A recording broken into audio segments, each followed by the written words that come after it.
শীতের রাতটা অনেকটা হয়েছে। চারিদিকে ঝিঁঝি পোকার আওয়াজের সাথে কুয়াশাটাও ঘনিয়ে এসেছে।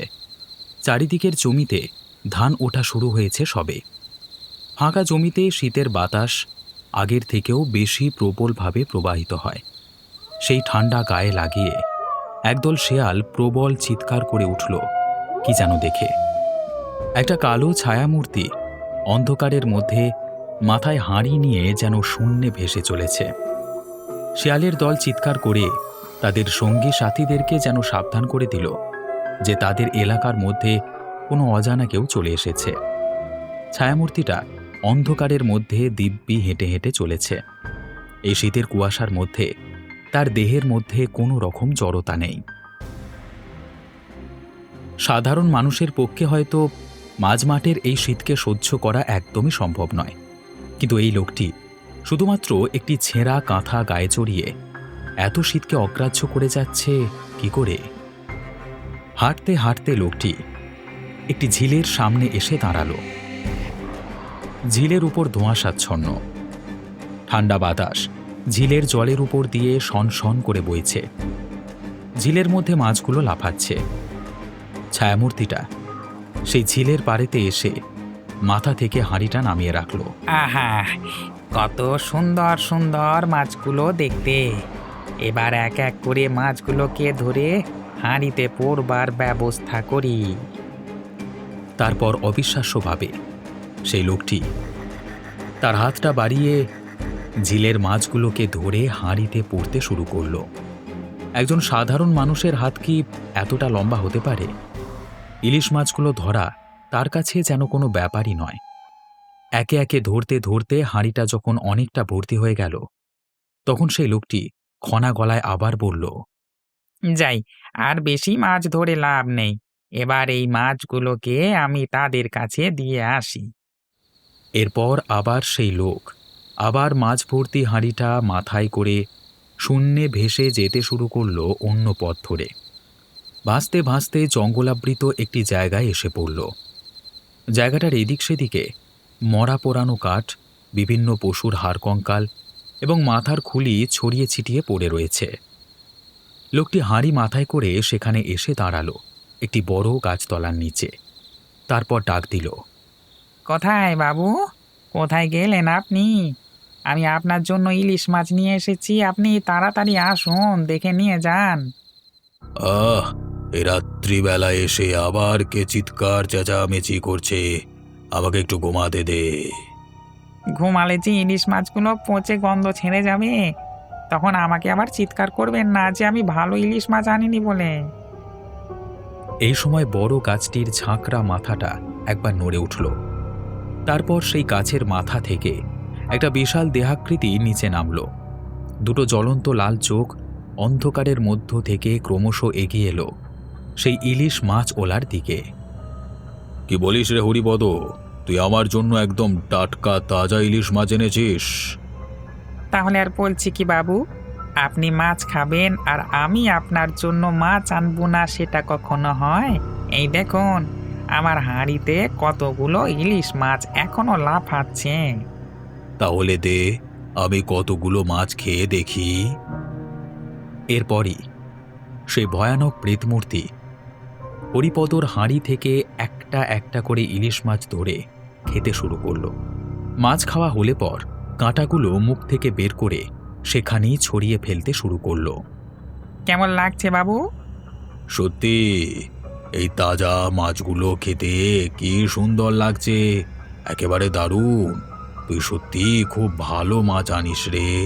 তোকে না পেলে আমি যে কোথায় যেতাম। আপনি মারা যাওয়ার পর তো আমি কার কাছে মাছ বিক্রি করব সেই নিয়ে চিন্তা করতাম, কিন্তু এখন আমার মাথায় আর কোনো চিন্তা নেই। আবার আপনাকে আমি আগের মতো মাছ খাওয়াতে পারছি। কিন্তু এর বদলে তুই কি চাস? আপনি আমাকে যা দেবেন আমি তাতেই খুশি। আপনার কাছে চাওয়ার মতো আমার কিছুই নেই। তাহলে তুই একটু অপেক্ষা কর, আমি তোর জন্য একটা দারুণ জিনিস দিচ্ছি। দেখ, তুই একদম খুশি হয়ে যাবি। এই বলে অবিনাশবাবুর ভূত সেখান থেকে উধাও হয়ে গেল। কিছুক্ষণ পরই আবার অন্ধকারের মধ্য থেকে ফুটে উঠল তার অবয়ব। কিন্তু এখন তার হাতে একটা মানুষের কাটা হাত। এই নে হরিপদ, তোর জন্য একটা মানুষের কাটা হাত উপহার দিলাম। হরিপদর আনন্দে মুখ থেকে তীক্ষ্ণ দাঁতগুলো চকচক করে উঠল। সে জিজ্ঞাসা করল, বাবু, আপনি এই এত সুন্দর মানুষের কাটা হাত কোথায় পেলেন? কেন, এখানে তো অনেকে মরা পোড়াতে আসে। সেদিন রাত্রিরে একটা তরতাজা মরা এসে পৌঁছালো। মাত্র 6 জন লোক এসেছিল। তারা ওই মরাটা নিয়ে কি যে করবে কিছু খুঁজে পাচ্ছিল না। তারপর আমরা ভয় দেখাতে শুরু করলাম। তাতে তারা আরো ভয় পেয়ে কুঁকড়ে গেল। তারপর যখন তাদের সামনে আমি দেখা দিলাম, তারা মরা ফেলে রেখে পড়ি কি মরি করে সেখান থেকে উধাও হয়ে গেল। ব্যাস, আমিও তরতাজা মরাটাকে আমার সাথে কাজে তুলে নিলাম। গোটা শরীরটা এই 3 দিন ধরে আয়েশ করে খেয়েছিলাম। এই হাতটাই পড়েছিল, সেটাই তোকে দিলাম।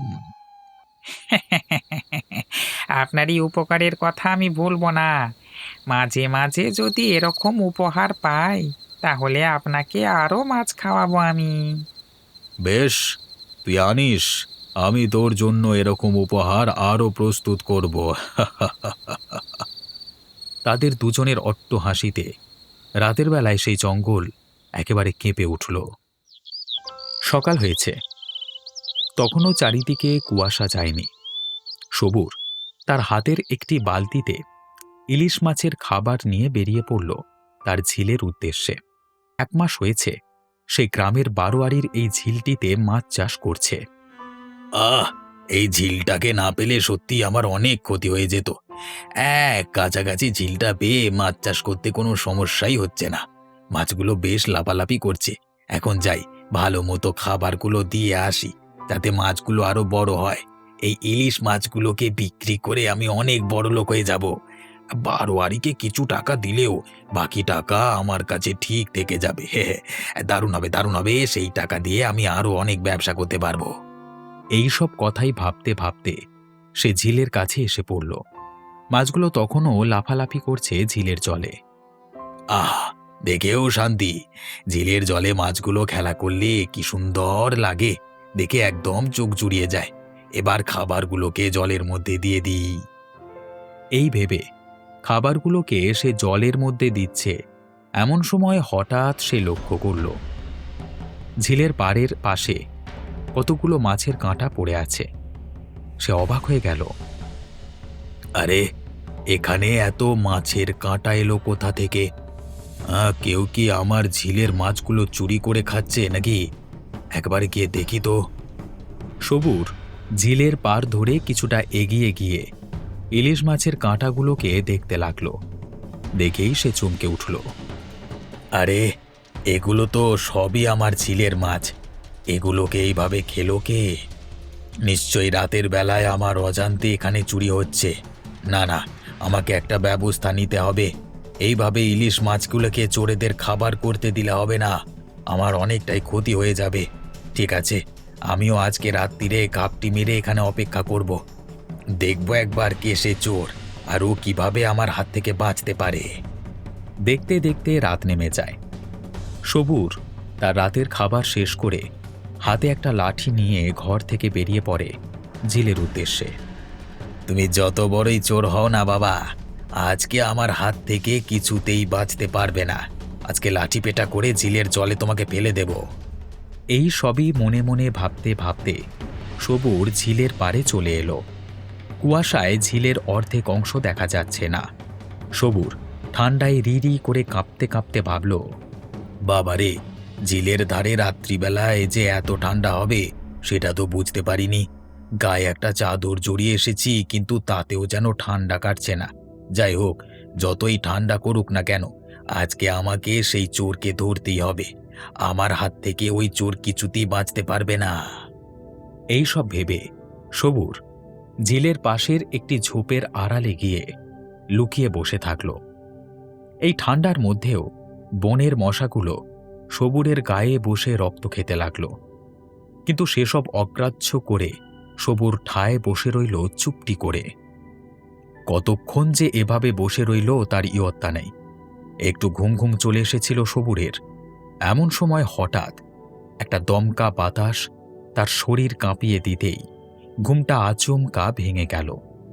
তারপরই সে লক্ষ্য করল কালো মতো অবয়ব ঝিলের পাড়ে এসে দাঁড়িয়েছে।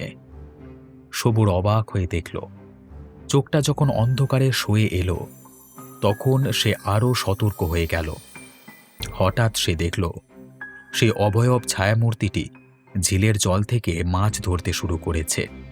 কিন্তু এ কি, মাছ ধরবার জন্য সে কোনো রকম জাল বা ছিপ ব্যবহার করছে না। ছায়ামূর্তিটি তার লম্বা হাত বাড়িয়ে ঝিলের জল থেকে ইলিশ মাছ তুলে একটা হাঁড়িতে ভরে রাখছে। এই দৃশ্য দেখে সবুর প্রথমে কিছুটা ঘাবড়ে গেল। হঠাৎ তার মুখ থেকে আর্ত চিৎকার বেরিয়ে এলো, ওরে বাবা! এই চিৎকার শুনে সেই ছায়ামূর্তিটি তার দিকে মুখ ফেরালো। মূর্তিটির জ্বলন্ত দপদপে দুটো লাল চোখ দেখে সবুর আঁতকে উঠল। তারপর ভেসে এলো ছায়ামূর্তিটির ভয়ঙ্কর কণ্ঠস্বর। কে রে? কে ওখানে? ভয়ানক কণ্ঠস্বর শুনে সবুর আর সেখানে বসে থাকতে পারল না। সে বুঝতে পারল তার ঝিলের মাছের উপর কোনো শয়তান প্রেতাত্মার নজর পড়েছে। সে আর সেখানে দাঁড়াতে পারল না, দৌড়ে পালিয়ে যেতে শুরু করল। ওদিকে পেছন থেকে সে ভয়ানক মূর্তি চিৎকার করে বলে উঠল, এক্ষুনি তোর ঘাড় মোটকে তোকে শেষ করে ফেলবো।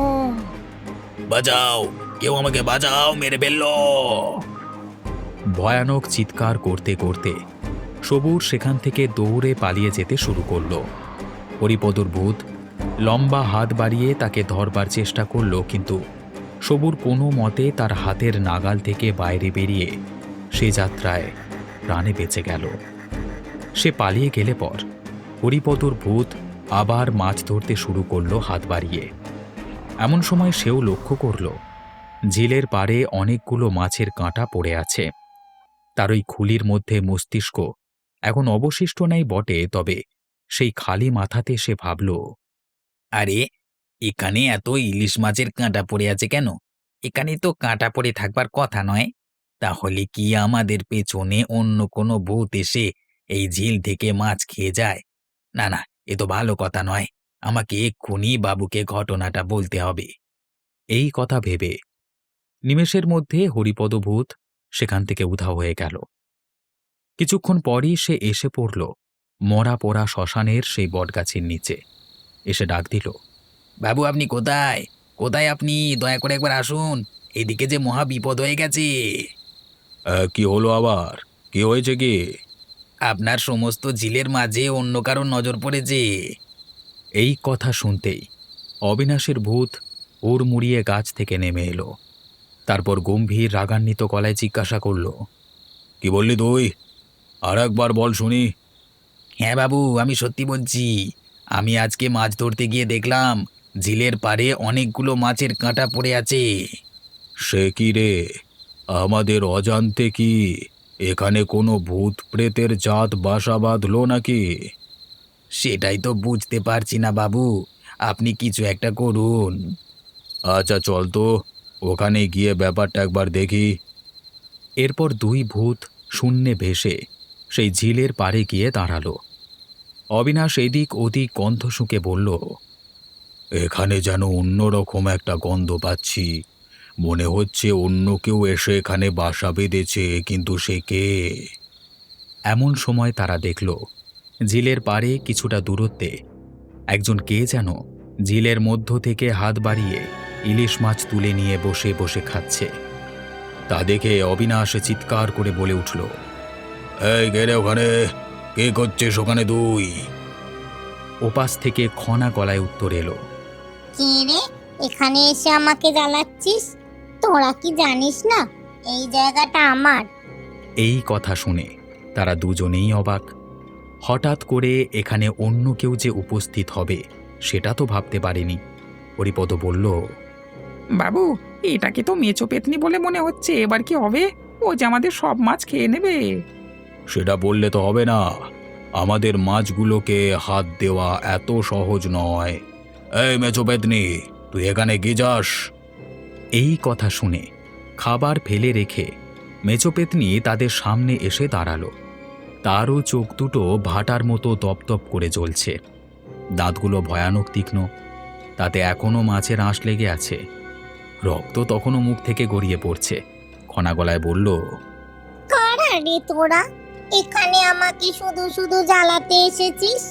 অবিনাশ বলল, তুই কে? তুই কি জানিস না এই ঝিল থেকে আমার জন্য মাছ যায়? কে নিয়ে যায় তোর মাছ? আমাদের ইলিশ বিক্রেতা হরিপদ আমার জন্য প্রত্যেক রাতে এই ঝিল থেকে মাছ নিয়ে যায় আমার কাছে। না না, এখান থেকে তোদের মাছ আর নেওয়া হবে না। আজ থেকে আমি এই ঝিল থেকে মাছ খাবো। এই কথা শুনে তারা দুজনেই অবাক হয়ে গেল। এভাবে তাদের মুখের সামনে কথা বলবার সাহস আগে কারোর ছিল না। তুই কি বললি? আমার মুখের উপর কথা? আগে আমার মুখের উপর কেউ কথা বলতো না। কিন্তু এখন বলবে? তুই যদি অন্য জাতের ভূত হয়ে ইলিশ মাছ খেতে পারিস, তাহলে আমি খাবো না কেন? আমি তো মেছো পেতনি, আমার প্রধান খাবারই তো হলো মাছ। তুই কোন ঘাটের মোড়া? যা না, শ্মশানে তো থাকিস, সেখানকার মোড়াগুলো খেয়েও কি তোর শান্তি হয় না? কি বললি তুই? আমার মুখের উপর এত বড় কথা? একটা কেউ ছেড়ে কথা বলবো না বেটা মেচো পেতনি। উড়ে এসে জুড়ে বসেছি সেখানে, তোকে এখান থেকে ভাগিয়ে ছাড়বো। এই নিয়ে দুপক্ষের মধ্যে অনেক ঝগড়া শুরু হয়ে যায়। তাদের ভৌতিক কণ্ঠস্বর শীতের রাতের নিস্তব্ধতাকে ভেঙে দিয়ে ঝিলের পাড়টাকে অশান্ত করে তুলল। রতনের বয়স তখন ২৭ বছর। সে সবেমাত্র তন্ত্রমন্ত্র শিক্ষা নিয়ে ভবঘুরে হয়ে এদিক ওদিক ঘুরে বেড়াচ্ছে। ভাগ্যক্রমে সেই রাতেই সে ঘুরতে ঘুরতে সেই ঝিলের পাড়ে এসে পৌঁছালো। হঠাৎ সে শুনতে পেল ঝগড়ার শব্দ। সে মনে মনে ভাবল, আরে, এই রাতের বেলায় আবার কারা ঝগড়া লাগলো? এ তো খনা গলা, তার মানে ভূতেরা কি ঝগড়া লেগেছে নাকি? কিন্তু তাই যদি হয়, ঝগড়াটা তাহলে কি নিয়ে সেটা তো দেখতে হচ্ছে। রতন আর কিছুটা এগিয়ে যেতেই দেখতে পেল দূরে কয়েকটি ভয়ানক মূর্তি ঝগড়া করছে। সে তো এসব ভূতপ্রেত অনেক দেখেছে, তাই সে নির্ভয়ে এগিয়ে গেল তাদের সামনে। এদিকে অবিনাশ, হরিপদর ভূত এবং মেচো পেতনি হঠাৎ করে তাদের ঝগড়ার মধ্যে একজন মানুষকে ঢুকতে দেখে অবাক হয়ে গেল। কে রে তুই? এখানে কি করছিস? আমি এ পথ দিয়ে যাচ্ছিলাম, তো হঠাৎ করে তোমাদের ঝগড়া শুনতে পেলাম। তা তোমাদের মধ্যে কি নিয়ে ঝগড়া হচ্ছে? এই কথা বলতেই হঠাৎ করে প্রচণ্ড রেগে গেল মেচো পেতনি। সে তীক্ষ্ণ স্বরে বলল, তাতে তোর কি? তুই যেখানে যাচ্ছিস সেখানে যা, আমাদের কাজ আমাদেরকে করতে দে। হ্যাঁ, আর যদি বেশি বাড়াবাড়ি করিস তাহলে কিন্তু তোকে মেরে আমরা খেয়ে নেব। কিন্তু তাতেও রতন ভয় পেল না। সে একটু হেসে বলল, সে তোমাদের খিদে পেলে খাবে বই কি, কিন্তু তোমাদের ঝগড়া যদি আমি সমাধান করতে পারি তাহলে তার থেকে ভালো আর কোনো জিনিসটা হতো কি? কি বললি তুই? তুই আমাদের ঝগড়ার অবসান ঘটাবি? তোমাদের সমস্যাটা একবার বলি, দেখো না, দেখি তোমাদের সমাধান করতে পারি কিনা। রতনের এই কথা শুনে তিনজন ভূত বেশ অবাক হলো। তারপর একসময় হরিপদ ভূত বলল, আসলে ব্যাপারটা হচ্ছে, এই ঝিলের ইলিশ মাছগুলো খাওয়া নিয়ে ঝগড়া শুরু হয়েছে। তুমি কে? আমি হরিপদ। আমি বেঁচে থাকতে ইলিশ বিক্রি করতাম, মরে যাওয়ার পর সেই কাজ ছাড়তে পারিনি। তাই জন্য আমি এই ঝিল থেকে ইলিশ মাছ ধরে সেগুলোকে অবিনাশবাবুকে খাইয়ে আসতাম। কিন্তু হঠাৎ করে দেখি এই মেছো পেতনি কোথা থেকে উদয় হয়ে এখানে এসে আমাদের ইলিশ মাছগুলো খেতে শুরু করেছে। সে তো বুঝলাম, কিন্তু তোমরা তো মাছ ছাড়া আরো অনেক কিছু খেতে পারো, তাহলে সেগুলো খাচ্ছ না কেন? আমি মাছ ছাড়া থাকতে পারি না। আমি যখনই খবর পেয়েছি এই ঝিলে অনেক ইলিশ মাছ আছে, তখনই আমি অনেক দূর থেকে উড়ে এখানে আস্তানা করেছি। কোনো মতেই আমি এখান থেকে যাব না। আমি কেন ছাড়বো? আমি তো আগেই এই ঝিলের মাছ খেতে শুরু করেছি, তাহলে আমি কেন ছাড়বো? আচ্ছা আচ্ছা, তোমরা দুজনে চুপ করো। আমি তোমাদেরকে একটি পরীক্ষা নেব। যে সেই পরীক্ষায় উত্তীর্ণ হবে সে এই ঝিলের মাছ পাবে। কি পরীক্ষা? রতন তখন তার সাথে থাকা পুটুলি থেকে একটি বোতল বের করল। সেই বোতল সামনে রেখে বলল, তোমাদের তিনজনের মধ্যে সবার আগে যে এই বোতলের মধ্যে ঢুকতে পারবে সেই পাবে এই ঝিলের ভাগ। ও, এই ব্যাপার। তাহলে আমি জিতবই জিতবো। তোকে জিততে দিলে তো জিতবি, আমি জিতে ছাড়বো। আপনাদের দুজনের থেকে আমি আগে প্রবেশ করব। তাহলে আর দেরি কিসের, দেখি তোমরা কিভাবে প্রবেশ করো। রতনের কথা শেষ করতেই তিনজন ভূত রেষারেষি করে একটি বোতলের মধ্যে প্রবেশ করে গেল। আর তৎক্ষণাৎ রতন সেই বোতলের মুখটা বন্ধ করে দিল। তারপর ভীষণ জোরে হেসে উঠল। অনেকদিন পর আমি তিনটে ভূত একসাথে পেয়েছি, আমার যে কি আনন্দ লাগছে। ওদিকে বোতলের মধ্য থেকে তিন ভূত চিৎকার করতে লাগলো, আমাকে ছেড়ে দে, আমাদের ছেড়ে দে বলছি। ছেড়ে দে বলছি, না হলে কিন্তু ভালো হবে না। আমাদের আটকে রাখা বের করে দেবো তোকে, কিন্তু বলে দিলাম। কিন্তু রতন সেসব কথা অগ্রাহ্য করে ভূতবন্দি সেই বোতলটা নিজের পুঁটুলিতে ভরে নিল। তারপর সেখান থেকে আনন্দ মনে চলতে শুরু করলো। ঝিলের মাছগুলো এতক্ষণ ভূতেদের ঝগড়ায় চুপ করে জলের মধ্যে মিশেছিল। সেখান থেকে রতন তাদেরকে নিয়ে চলে যেতেই আবার মাছগুলো জলে খেলা করতে শুরু করলো।